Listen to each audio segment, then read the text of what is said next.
Assalamu alaikum. We have discussed all tenses, indefinite, continuous and perfect tenses. Now our next topic is perfect continuous tenses. हम ये देखेंगे इसमें तीनों tenses का हम कंपैरिजन करेंगे कि परफेक्ट कॉन्टिन्यूस टेंस क्या होते हैं और जो तीनों परफेक्ट कॉन्टिन्यूस टेंस हैं जिनमें हमारे पास प्रेजेंट परफेक्ट कॉन्टिन्यूस है, पास्ट परफेक्ट कॉन्टिन्यूस है और फ्यूचर परफेक्ट कॉन्टिन्यूस है। इन तीनों परफेक्ट कॉन्टिन्यूस टेंसेस जो हैं इनमें क्या डिफरेंस है बेसिक, और इनको जो है वो हम कैसे डिफरेंट सेंसेस में यूज़ कर रहे होते हैं। सबसे पहले हम ये देखते हैं कि परफेक्ट कॉन्टिन्यूस कहते किसको हैं। परफेक्ट कॉन्टिन्यूस कहते किसको हैं?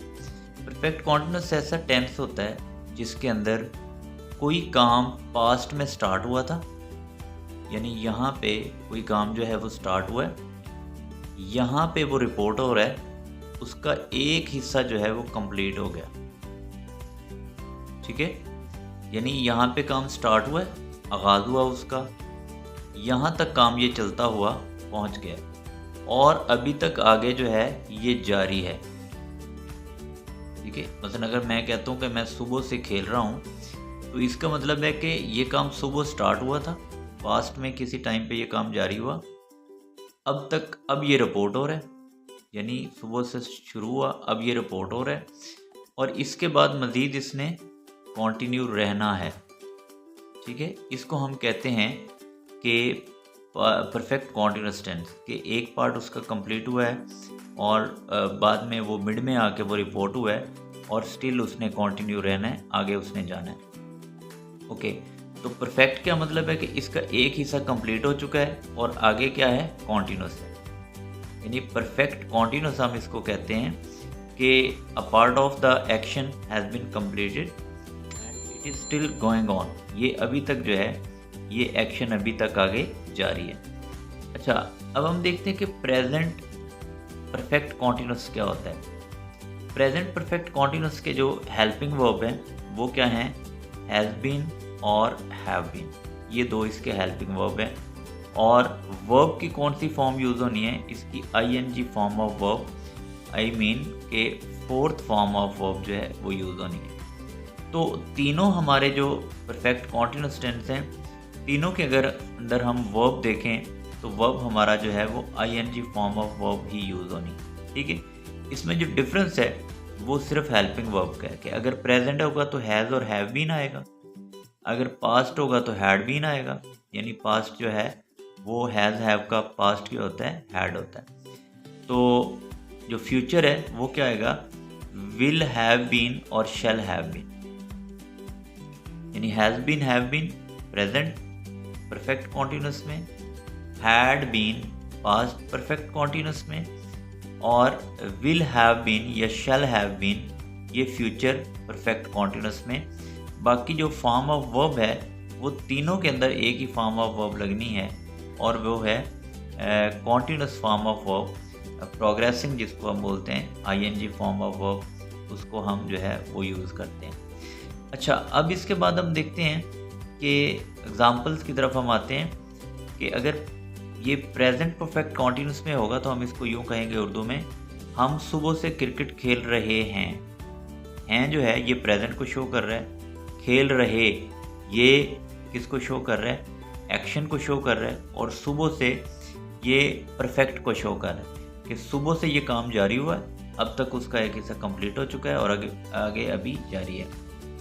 हम सुबह से क्रिकेट खेल रहे हैं, हम सुबह से क्रिकेट खेल रहे थे पास्ट में, यानी ये काम पास्ट में जब रिपोर्ट हुआ तो इसका एक हिस्सा कंप्लीट हो चुका था, सुबह से खेल रहे थे, अब ये जाके जो है वो रिपोर्ट हो रहा है और हम इसको कहते हैं कि ये पास्ट परफेक्ट कॉन्टिन्यूस है। हम सुबह से क्रिकेट खेल रहे हैं प्रेजेंट परफेक्ट कॉन्टिन्यूस, हम सुबह से क्रिकेट खेल रहे थे पास्ट परफेक्ट कॉन्टिन्यूस, और हम सुबह से क्रिकेट खेल रहे होंगे फ्यूचर में। ठीक है, सुबह से फ्यूचर परफेक्ट, यानी फ्यूचर में ये एक्शन स्टार्ट हुआ और इसका एक हिस्सा जो है वो कंप्लीट हो चुका है और एक हिस्सा जो है ये इसका अभी तक जारी है। तो हम सुबह से क्रिकेट खेल रहे होंगे। सेंटेंस का डिफरेंस देखिएगा, वेरी सिंपल है कि हेल्पिंग वर्ब में क्या डिफरेंस आ रहा है जी, has been, have been, had been और विल हैव बीन और शैल हैव बीन। और फॉर्म ऑफ वर्ब तीनों में जो है वो हम फोर्थ फॉर्म ऑफ वर्ब यानी ING form of verb use कर रहे होते हैं। और उर्दू के सेंटेंस में हम देखें, हम सुबह से क्रिकेट खेल रहे हैं, हम सुबह से क्रिकेट खेल रहे थे, हम सुबह से क्रिकेट खेल रहे होंगे। तो वेरी सिंपल। अब इसका फार्मूला हम देखते हैं, फार्मूला भी जस्ट थोड़ा सा जो है वो इसमें डिफरेंस है। वो ये है कि सबसे पहले सब्जेक्ट आना है तीनों में, उसके बाद हेल्पिंग वर्ब, यानी हेल्पिंग वर्ब जो है वो जस्ट चेंज होना है। इधर हैज़ बीन, हैव बीन आएगा प्रेजेंट परफेक्ट कॉन्टिन्यूस में, इधर जब हेल्पिंग वर्ब आएगा वो क्या आएगा, हैड बीन आएगा।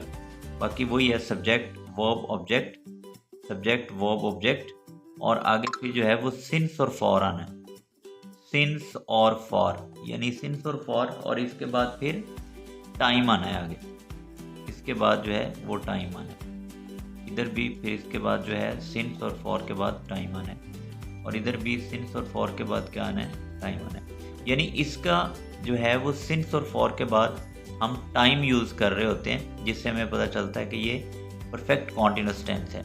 अच्छा, बाकी उसी तरह जो है वो सब्जेक्ट वर्ब ऑब्जेक्ट और आगे फिर सिंस और फॉर। हेल्पिंग वर्ब वर्ब से पहले आता होता है, ये आपको बता चुका हूँ मैं पहले वाले टेंसेस में भी कि हेल्पिंग वर्ब जो है वो वर्ब से पहले आता होता है, और उसके बाद वर्ब की जो है वो जो फॉर्म होती है जिसकी टेंस के अंदर हमने यूज़ करना होती है वो यूज़ होती है। अच्छा, इसमें मेन रोल जो है वो सिंस और फॉर का होता है, ठीक है।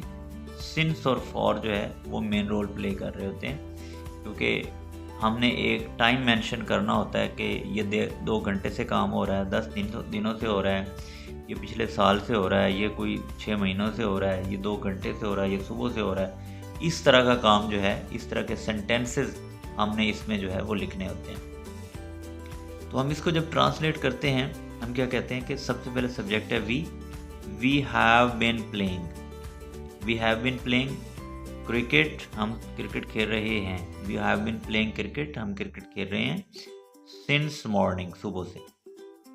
और हम क्रिकेट खेल रहे थे, वी हैड बीन, यानी जो फ़र्क आ रहा है वो क्या आ रहा है, हैड बीन और हैव बीन का, ठीक है। We have been playing cricket, we had been playing cricket since morning, उसी तरह आ रहा है।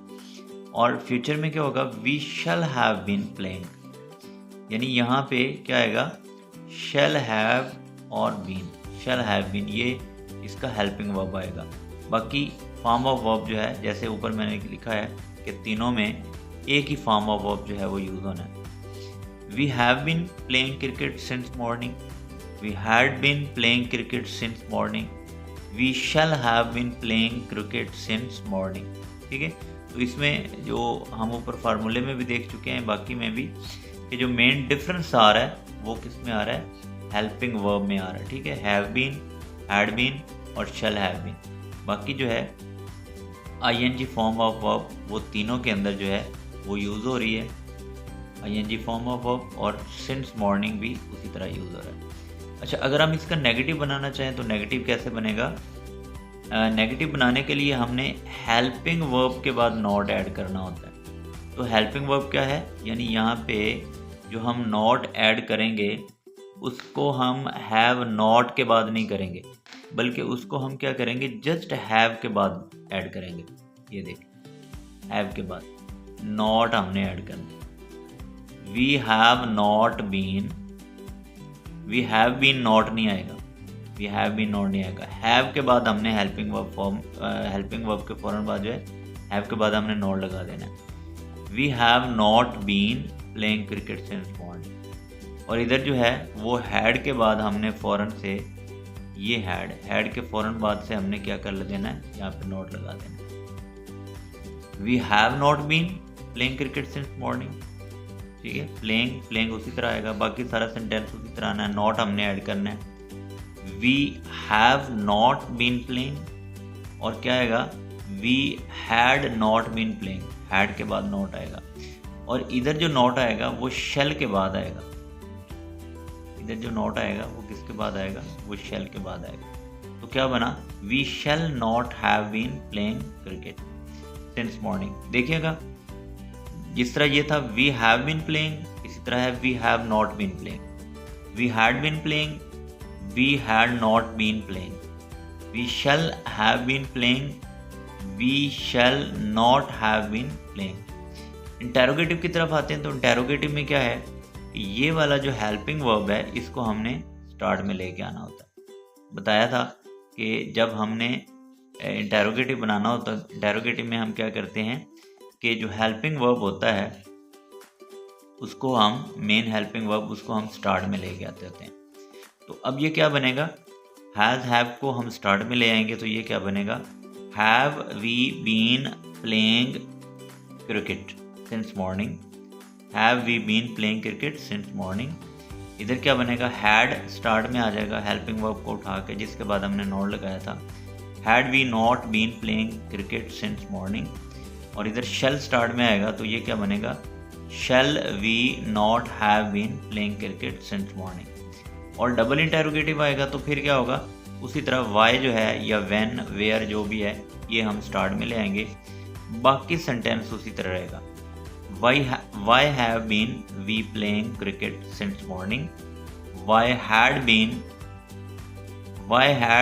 we been playing cricket since morning? Why shall we have been playing cricket since morning?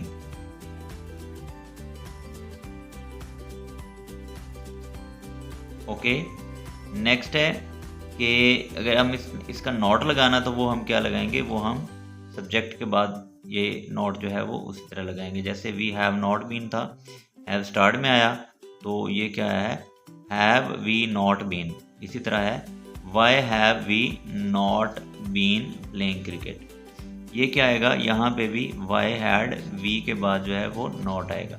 यानी अगर हमने डबल इंटेरोगेटिव नेगेटिव, ये हमारे पास था क्या, why have we been playing, ये डबल इंटेरोगेटिव था, why had we been playing ये डबल इंटेरोगेटिव था, why shall we have been playing since morning ये भी क्या था, डबल इंटेरोगेटिव था। और अगर हमने इनके डबल इंटेरोगेटिव नेगेटिव बनाना है तो फिर हम क्या करेंगे, फिर हम यहाँ पे we have why have we not been, why had we not been, why shall we not हम जो है वो यहाँ पे ऐड करेंगे, why shall we not have been playing since morning. अच्छा अब देखें एक दफ़ा दोबारा मैं इसको रिवाइज करता हूँ, एक मिनट में इसको हम देख लेते हैं। Has been, have been, had been, will have been और shall have been. Form of verb तीनों में हम ING form of verb use कर रहे होते हैं। हम सुबह से क्रिकेट खेल रहे हैं, सुबह से क्रिकेट खेल रहे थे, सुबह से क्रिकेट खेल रहे होंगे, जस्ट होंगे, थे और रहे हैं, इनमें डिफरेंस है। और वही डिफरेंस जो है वो हेल्पिंग वर्ब के ज़रिए हम शो कर रहे हैं, ठीक है। यानी हैव बीन, हैज़ बीन रहे हैं, हैड बीन रहे थे और शैल हैव बीन रहे होंगे। हेल्पिंग वर्ब जो है सबसे पहले सब्जेक्ट आएगा, सब्जेक्ट के बाद हेल्पिंग वर्ब आता है। Helping verb we have been, we had been, we shall have been, ठीक है। और नेगेटिव आएगा तो we have not been, we had not been और we shall not have been, ये आएगा, ठीक है। इसके बाद क्या है, have we been playing, had we been playing और shall we have been playing, shall we have not been playing. Double interrogative आएगा तो क्या आएगा, Y have we been playing, why had we been playing, why shall we have been playing. Double interrogative negative आएगा तो फिर क्या होगा, why have we not been playing, why had we not been playing, why shall we not have been playing. तो अब इसमें ये देखना है कि मेन जो डिफरेंस है वो इसके हेल्पिंग वर्ब का है। अच्छा एक और मेन चीज़ है कि इसमें जो है वो कहीं पे हम जो फ्यूचर परफेक्ट कॉन्टिन्यूस होता है कहीं पे हम सिंस यूज़ कर रहे होते हैं और कहीं पे हम फॉर यूज़ कर रहे होते हैं। यानी यहाँ पे देखें तो हमसे सब सेंटेंसेस के अंदर जो है वो वर्ड जो है वो सिंस यूज़ किया। यहाँ पे देखिएगा सिंस, यहाँ पे सिंस, यहाँ पे भी हमने सिंस यूज़ किया है, ठीक है। तो अब हमारा क्वेश्चन ये है कि हम सिंस कब यूज़ कर रहे होते हैं और फॉर हम कब यूज़ कर रहे होते हैं, यानी बेसिक जो है वो क्या डिफरेंस है, कहाँ से हमें पता चलता है कि इस सेंटेंस के अंदर हमने इस सिचुएशन में हमने सिंस यूज़ करना है और इस सिचुएशन में हमने फॉर यूज़ करना है। तो सबसे पहले हम देखते हैं सिंस क्या होता है। सिंस बेसिकली इसके बाद नॉट काउंटेड टाइम आता है और इसको हम कहते हैं पॉइंट ऑफ टाइम। क्या बोलते हैं? पॉइंट ऑफ टाइम, यानी पॉइंट ऑफ टाइम जिसमें हमें टाइम कैलकुलेट करके नहीं बताया होता। कैलकुलेट कैसे होता है कि जैसे मैं कहता हूँ 2 दिन, ऐसा नहीं होगा, ठीक है। यानी अगर मैं कहूँ ना 2 days, मैं ये कहता हूँ, तो इसका मतलब है कि इसमें नंबर भी है और उसका यूनिट भी है। ये काउंट नहीं, ये काउंट किया हुआ, ठीक है। 2 days यानी नंबर भी है और उसका यूनिट भी है। अच्छा, अब अगर मैं कहता हूँ मॉर्निंग, सुबह से, तो सुबह से कोई काउंटिंग में नहीं है। 2010, अब हालांकि ये नंबर है लेकिन इसके आगे जो है वो हम 2010 ईयर नहीं कहते, हम ऐसे कहते हैं 2010, यानी नंबर है लेकिन नंबर के आगे क्या है, नंबर के आगे यूनिट नहीं है, ठीक है। जैसे यहाँ पे था ना 2 days या 2 years या 2 weeks, इस तरह जो है ये 2010 के आगे नहीं है, तो लिहाजा ये काउंटेड नहीं है, ये काउंटेड टाइम नहीं है। जैसे मॉर्निंग काउंटेड नहीं है, कोई भी पार्ट ऑफ द डे है, मॉर्निंग है, इवनिंग है, मिडनाइट है, अर्ली इन द मॉर्निंग है, नून है, ये सारे के सारे पॉइंट ऑफ टाइम होते हैं, ये पीरियड ऑफ टाइम नहीं होते, यानी ये काउंट नहीं होता। तो जो हम काउंट नहीं होता हमारे पास टाइम, हम उसको कह रहे होते हैं कि ये हमारे पास जो है वो पॉइंट ऑफ टाइम है, ये पीरियड ऑफ टाइम नहीं होता, ये हम इसको पॉइंट ऑफ टाइम कह रहे होते हैं। मॉर्निंग 2010, मंडे, अब मंडे आ गया, मंडे से अब तक कितने दिन हुए हैं कोई काउंट नहीं है, ना मंडे खुद काउंटिंग है। लास्ट वीक, पिछला हफ्ता, मतलब पिछला हफ्ता कितने दिन गुजर गए, क्या हो गया, मतलब वो हमें पता है कि 7 दिन होते हैं वीक के अंदर, लेकिन उसने हमें काउंट करके नहीं बताया, यानी ना इसमें नंबर है ना इसमें उसके आगे यूनिट है। इसके बाद है 10 o'clock, 10 बजे से, यानी 10 नंबर है लेकिन इसके आगे क्लॉक है, 10 बजे, यानी 10 आवर्स नहीं है, जो टाइम का यूनिट है वो क्या है, आवर्स है, घंटे, टाइम का जो यूनिट है, तो इसका मतलब वो यूनिट आगे नहीं है, 10 o'clock है, 10 बजे से, तो ये भी काउंटेड टाइम नहीं है, नंबर है आगे उसका यूनिट नहीं है। 10 बजे से, 10 बजे से अब तक कितने घंटे हुए हैं, हमें पता है कि अगर हम 4 बजे बात कर रहे हैं तो 10 घंटे के बाद 6 घंटे हो गए हैं, लेकिन उसने काउंट करके नहीं बताया, ठीक है। तो 10 o'clock भी पीरियड ऑफ टाइम नहीं है, ये भी पॉइंट ऑफ टाइम है। लास्ट ईयर, पिछले साल, तो ये भी पॉइंट ऑफ टाइम है कि उसके बाद कितना टाइम हुआ ये नहीं मेंशन। लॉन्ग टाइम, तो सिंस लॉन्ग टाइम आता होता है, ठीक है। I have not seen him since long time, मैंने उसे जो है वो काफ़ी अरसे से नहीं देखा है। तो इसके बाद जो है वो हम बात कर रहे हैं फॉर की। तो फॉर क्या होता है basically, for is used for counted time. जब हम काउंटेड टाइम के लिए यूज़ कर रहे होते हैं तो फिर हम फॉर यूज़ कर रहे हैं। यानी काउंटेड क्या है कि जिसमें, जैसे मैंने ये बताया 2 days है, ये काउंट किया हुआ बाकायदा, नंबर भी है और उसके आगे यूनिट भी है, तो इसको हम बोलते हैं पीरियड ऑफ टाइम। और पीरियड हमेशा काउंटिंग में होता है, काउंट किया होता है। तो पॉइंट ऑफ टाइम क्या था सिंस के लिए कि इसमें टाइम काउंट नहीं था, नॉट काउंटेड, और यहाँ पे क्या है, टाइम काउंटेड है, टाइम काउंट करके बताया हुआ है। जैसे मैं कहता हूँ 2 घंटे, नंबर भी है यूनिट भी है, 2 घंटे, इसको हम डबल भी कर सकते हैं। 10 years, ठीक है, 10 years मतलब नंबर भी है इसके अंदर और यूनिट भी है, 10 years गिना हुआ है। इस तरह मैं कहता हूँ 2 days, 2 दिन, ये भी गिने हुए हैं। मैं कहता हूँ 2 weeks, 2 weeks, 2 हफ्ते, ये भी गिना हुआ है। मैनी आवर्स, यानी कई घंटे से, जो कई यूज़ होता है मैनी, ये बेसिकली हम काउंटेबल के लिए यूज़ करते हैं मैनी। मच जो है ये हम अनकाउंटेबल के लिए यूज़ करते हैं, और मैनी जो है ये हम काउंटेबल के लिए यूज़ करते हैं। तो जो मैनी आएगा तो क्या आएगा, for many days, for many years, for many hours, तो इसके लिए हम क्या यूज़ कर रहे होते हैं, फॉर यूज़ कर रहे होते हैं। Very simple.